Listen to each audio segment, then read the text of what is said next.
Communications Minister Stella Ndabeni-Abrahams says she's sorry for flouting the regulations. In a video posted on social media, she says she regrets the incident. The president has since placed her on a special leave for 2 months with 1 month unpaid.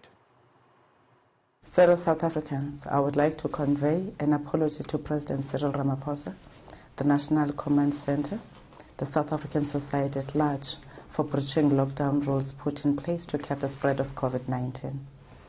I met with the President yesterday after a photo was circulated on social media showing myself at the home of Mr. Mduduzi Manana during the lockdown and social distancing period.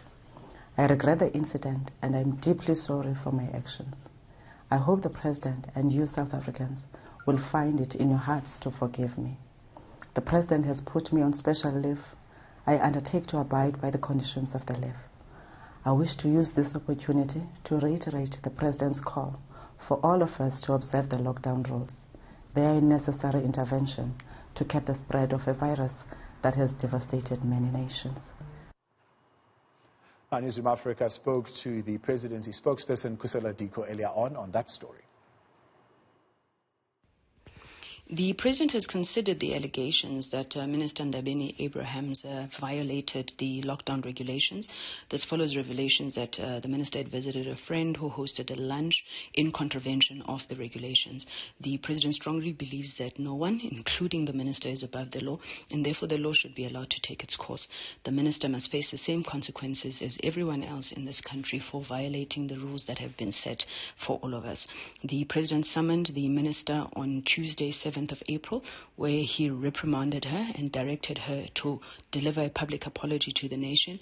He says that as a member of a national executive, she is held to an even higher standard than ordinary members of the public, and therefore he will also be placing her on special leave for a period of 2 months. 1 month of this will be unpaid. The Minister in the Presidency, Jackson Mthembu, has been appointed to act in the place of Minister Ndabeni-Abrahams during this period. The President says that the national-wide lockdown calls for absolute compliance on the part of all South Africans. He says none of us should undermine our national effort to save lives in this very serious situation. Now, some political analysis on this. I'm joined now on the line by political analyst Ongama Mtimka. Ongama, this is, of course, a political story that needs a bit of attention this afternoon. Politically, the actions of the minister and the response by the president, how does this play out? To contextualize it, Thabo, good afternoon to your viewers. Let me outline what are the bases, in my view, for the support which the lockdown has gotten from various organizations and South Africans in general. The basis for that support is a perception which is shared both at this stage by the state as well as the average household, that the risks that face us as a country are huge and therefore necessitates that we obey the lockdown regulations. Secondarily to that, there's a perception that the state is acting in the best interest of the people. As such, it's not difficult to see that there has been a greater positive response to the lockdown message of government. Now, the action which the minister had done was posing a threat on that mutual perception of risk. Because if somebody in the National Coronavirus Command could behave in such a manner, it's not too far-fetched to expect that South Africans would read into that the risk is not as purported to be. So it was important that a message which reinforces the preeminence of the regulations, but also ensures that politicians are not treated differently from the average citizen.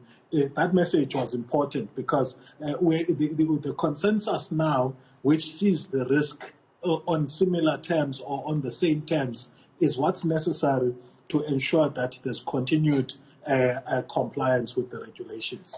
Of course, this becomes mileage for the political parties who are opposing the ANC in government, including EFF and the DA. As we speak, the EFF calling for the minister to actually be removed, describing the censure as a slap on the wrist. Could this pose a challenge for the president, who is seemingly acting soft against the minister? For me, Thabo, I think we are dealing here with a culture in the cabinet of impunity, where there is no consequence whatsoever, more generally, when cabinet ministers are caught on the wrong side of regulations beyond COVID-19, as well as sometimes like huge financial scandals, which we have seen. So the culture of impunity is there. So I think for me, Indeed, I agree with the sentiment that this is a slap on the wrist, but I think it's sending an important message nevertheless, because there is a consequence, and I think that's the message here. The scale of it, we've seen, for example, in a similar case in New Zealand, that where the Minister of Health wanted to resign after having driven his family to the beach, the president refused to accept that as the ultimate sanction, but decided on a lesser function of demoting the minister concerned. So I think even in this instance, the president was careful to say that the sanction which he has given does not preclude the law taking its own course. So that's what gives me comfort about this, that the legal process may well arrive at a decision that the minister must be fined or imprisoned as per the regulations that have been published. That is still going to take its course. I think also we may need to be patient about that. I think the opposition parties calling for the sacking of the minister may have a legitimate grounds, and I think it will be important for the president to actually hear what their rationale is and apply his mind whether he can accede to their demands. Ongama Mtimka, appreciate that analysis for us this afternoon.